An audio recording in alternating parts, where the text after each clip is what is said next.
I feel obliged to congratulate the Sun newspaper on recently being named as one of the top 12 UK brands who've most affected this country in the last 50 years. Now, it doesn't say whether the effect is a good or a bad one, but it did stop the Sun newspaper from lauding itself about it anyway. Now, considering Marmite was one of the other 12 brands, it kind of takes the gloss off the validity of the honour anyway. But I still believe that we owe the Sun newspaper a debt of gratitude. For instance, in the recent trial in Huddersfield, where 20 British Muslims, not Asians, 20 British Muslims were convicted for the grooming and raping of dozens and dozens of young English girls over years. I read the Sun's editorial the day after the convictions, and they started off by educating me to the fact that anybody out there trying to uncover the truth on these matters who's independent of the mainstream media, what they're actually doing, according to the Sun, is called idiotic grandstanding. So in this case, one Tommy Robinson. Well, I'd just like to thank the Sun for enlightening me on that fact. So then they moved on to claiming full credit for having the reporting ban on this trial lifted. So in other words, making themselves the heroes of the peace. So what did these heroes, this bastion of free speech, do with this newfound reporting power? What they did was, these beacon of truth and justice, they proceeded to put the actual story of the convictions, to hide it away on page 12 of that day's edition, behind a story about some idiot on Strictly Come Dancing slagging off some other arsehole on Strictly Come Dancing, and various other celebrity-driven stories of tripe. So the Sun newspaper deems it more important for the people of this country to read about that nonsense than it is to find out about the whys and the wherefores as to how and why 20 men living in our midst can get away with raping dozens of girls for years and years. Heroes, one and all. Now, around about the same time, a story came out where a white man who obviously had some kind of minor mental issues racially abused an older black lady on an aeroplane. Now, bad as this was and shocking as it was, that story maintained its place in the news for 5 days, whereas the story of the 20 Muslims raping dozens of English girls merited only 1 day's news. So, white racist man, 5 days newsworthy. 20 rapist Muslims, 1 day's newsworthy. Now, if that doesn't tell you a story, I don't know what does. But I've got a suggestion for the Sun. Instead of creeping around after so-called celebrities who themselves have been created by the media in order to distract the people from actually listening to and reading about real news, instead of creeping around after these people, why don't you actually do some reporting? Why don't you send your reporters to Huddersfield to meet the victims of the rapes, to meet the victims and their families, to find out their stories, find out their tales, find out the hows and whys and where these girls went wrong in order to be trapped into this horrendous situation. And in doing so, you may even prevent other young English girls from making the same mistakes and ended up in the same situations again. Doing that, you may even get an award that you deserve. But you won't do it, will you?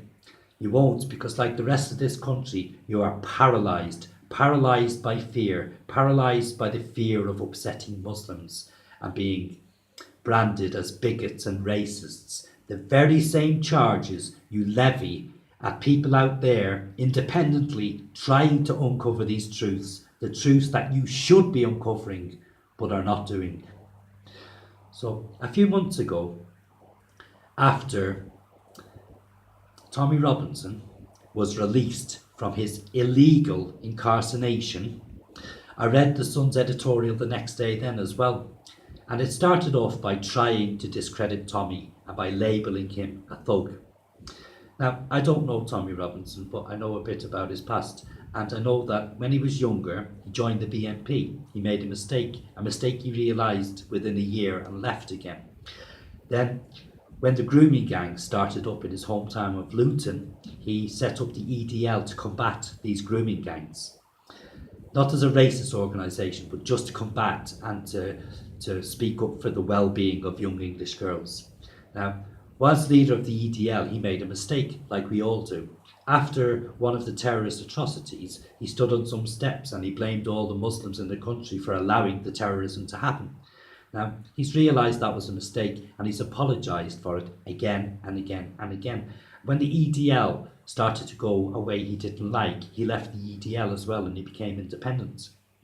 But although he's apologised for these mistakes again and again, the mainstream media, they don't want apologies from people like Tommy Robinson. What the mainstream media wants is they want a stick to beat Tommy and his ilk with. And they've chosen this one sentence that he said on them steps as the stick with which they're going to beat him. We're going to beat him with again and again and again, and forever so. So it got me to thinking, is there anywhere in the past where I could find a big stick with which to beat the Sun newspaper? Let me have a think. Right, I've got to go all the way back to 1989, but back to a time where the Sun newspaper had to apologise. No, the Sun newspaper had to beg for the forgiveness of a whole city back in 1989. Why don't I take that and use that as a stick with which to beat the Sun newspaper with repeatedly? Now, I don't know Tommy Robinson. I'm not a Tommy Robinson supporter. I don't do protests, never been to one.